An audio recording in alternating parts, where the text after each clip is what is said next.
చాలా కాలం తర్వాత స్వామివారి కృపాకటాక్ష వీక్షణలతో ఈ సంవత్సరం పరాభవనాల సంవత్సరం వైశాఖ బహుళ అమావాస్య శని జయంతి శనివారం మహాపర్వదిన సందర్భంగా శ్రీ కలియుగ దైవం అయినటువంటి వెంకటేశ్వర స్వామి వారి ఆలయం పార్వతీపురం మన్యం జిల్లా పాలకొండ గ్రామం దగ్గరలో సీతంపేట అనేటటువంటి ఊళ్ళో ఆ గ్రామంలో ఉండేటటువంటి వెంకటేశ్వర స్వామి ఆలయ దర్శనం చేసుకుని అక్కడి నుంచి బయలుదేరి పాలకొండ కోటదుర్గ అమ్మవారి ఆలయ దర్శనం.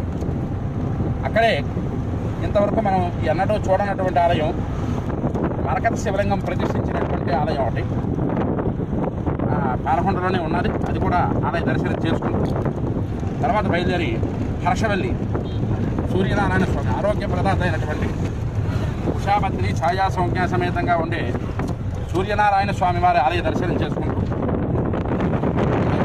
వచ్చేటటువంటి ఈ వేసవి సెలవులు పనికి మాలినటువంటి క్షేత్రవాసాలు కాకుండా పనికి వచ్చేటటువంటి దేవాలయ దర్శనాలు చేసుకుందామని ప్రయత్నం చేస్తూ మీ అందరి ఆదరాభిమానాల కోసం ఈ వీడియో పెడుతున్నాను.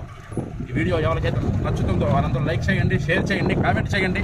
మా యూట్యూబ్ ఛానల్ని సబ్స్క్రైబ్ చేసుకొని ఆదరిస్తారని మరీ కోరుకుంటూ హరి ఓం స్వస్తి.